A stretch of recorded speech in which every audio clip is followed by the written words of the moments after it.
Good morning, good morning, good morning. Mary here, also known as Sunny Love. Thank you guys so much, all of you who have subscribed to my YouTube channel, who have liked, who have shared your comments. I really appreciate you taking time out of your life to be with me. I wrote you guys something really special, I hope, to share with you. And the topic of the message today is going to be when you finally see your own worth. This is day 54, guys, going strong and not letting up. I wanted to say let's begin by arriving in this space. Wherever you are, I want you to take a pause for a moment. You owe yourself that. Place one hand on your heart, one hand on your belly, and I want you to take one breath. Inhale slowly through your nose, hold in gently, exhaling through your mouth. One more time.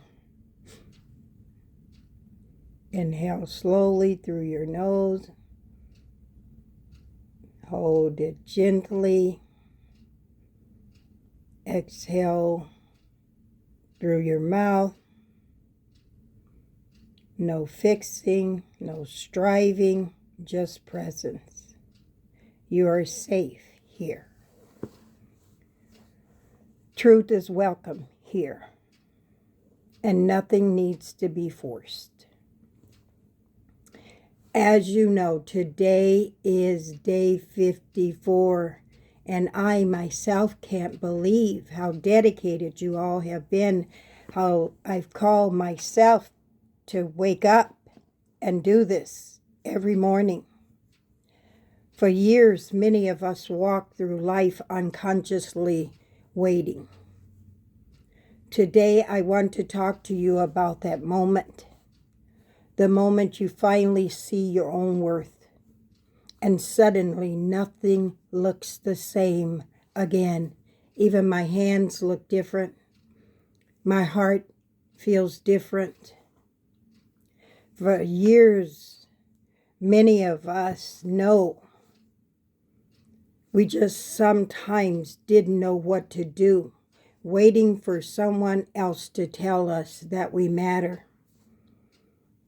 And then there are the other moments, seasons even, where life seems to flow through us effortlessly. What is that? Where does that mindset come from? How often have you walked through life not knowing what to expect or even who to turn to, and then suddenly someone looks at you and says, "You're beautiful," or "You matter," or "I see you." And for a moment, you hear it with a different ear. It lands deeper. It touches something old inside us. How long have you waited for that quiet, still voice to offer release? A word of encouragement, a word of wisdom, something that doesn't just skim the surface, but reaches your core. Is that the child in you? The one who longed for a mother or a father to show up, to protect you, to feed you, to keep you safe? Did that child ever really get to grow up? Or were they forced to survive instead? It matters. Where was your mom or dad when the boogeyman came in the quiet of the night? Were they at work, checked out, lost in their own unresolved pains? Where were they?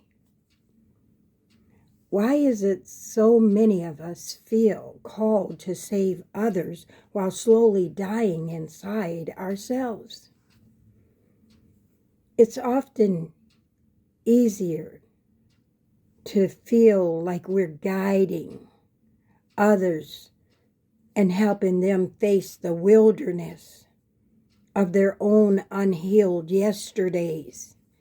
A friend once said something to me that stopped me in my tracks. She said, "Your dad is not coming to save you." At the time, I didn't even realize I was still waiting. You know, he came home on weekends, or he'd come home after being out all day. He came home, but in my heart, he wasn't really there. I had grown up. I had taken care of myself for years, and yet there was still a longing, that loneliness that rests inside of us.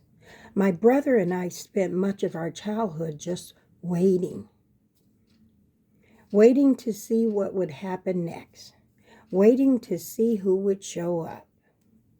Our stepmother was there after our mom died, and while it wasn't always loving, at least there was a presence. That emptiness doesn't stay in childhood. I thought about it. She was lonely too. If your husband didn't come home on time or until later in the day, wouldn't you be lonely too? As you get older, you understand those things. But as a child, it follows us into adulthood, the waiting. It shows up as longing, as overgiving, as searching for love in all the wrong places. And then, for me, a light bulb went off. Something shifted. When I was called to the Lord, things began to make sense. The endless search started to slow. Advocacy, empathy, and compassion weren't just skills for me anymore. They became lifelines.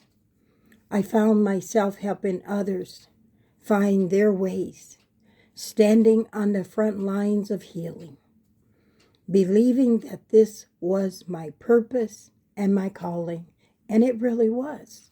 But what I didn't realize, I jumped on the front line running.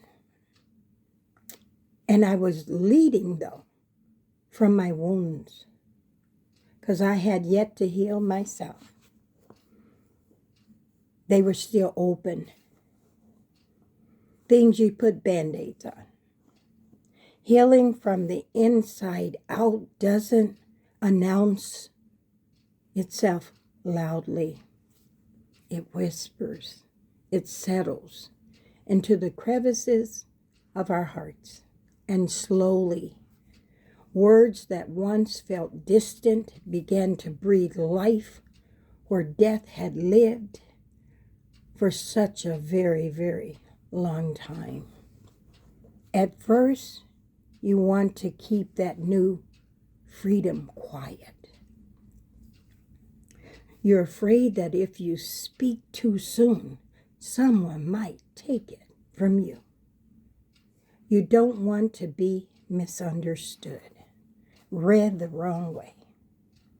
So you return to silence, because silence once kept you safe. But here's the truth. You were never broken. You were never insignificant. You matter. You were never what the world tried to convince you that you were. You are worthy. You are seen.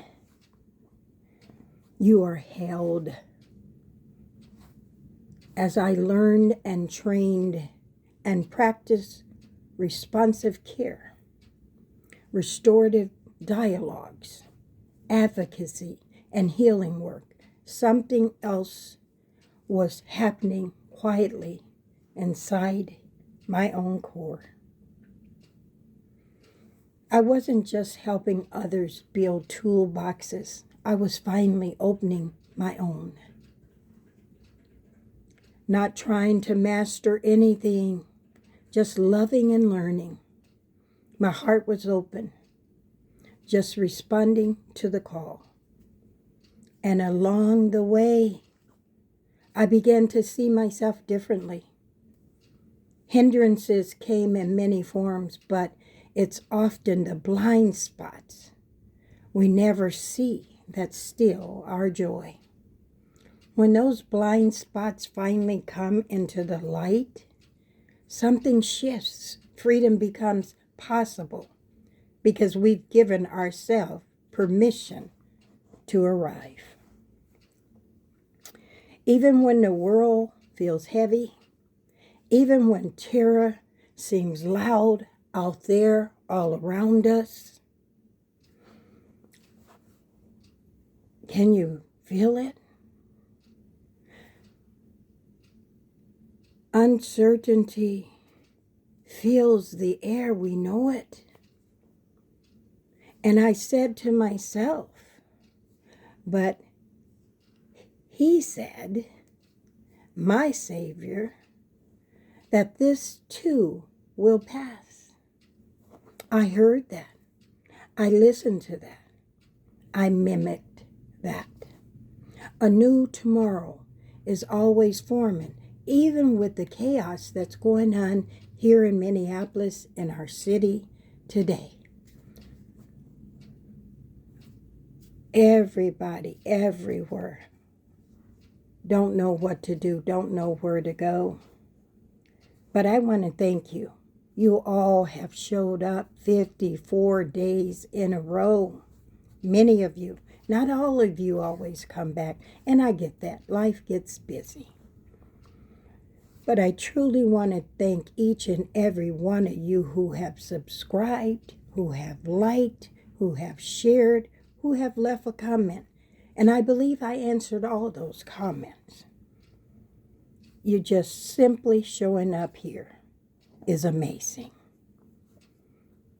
Even if one of you give a thumbs up or subscribes, that's more than zero. And that matters. Now, as I always say at the end of any conversation I have with you guys, let's raise our shoulders. Let's sit up straight as we can. Let's inhale a deep breath, holding it gently, releasing ourselves slowly. Taking another deep inhale, holding it steady, letting it release itself through our mouth. One more deep inhale, holding it steady, calming ourselves, releasing it in the exhale through our mouth. Breathe in deeply, one last time, holding it carefully, exhaling slowly. As we come back into ourselves, our heart is open. I thank you for this time. I thank you for being with me once again. I thank you for those who can endure until the end. And I believe we all shall be saved by the endurance. Thank you for your time. I want you to have a great day. And as I say many times, the Lord willing, I will see you on day 55. 5-5. Thank you so much. Take care of yourself.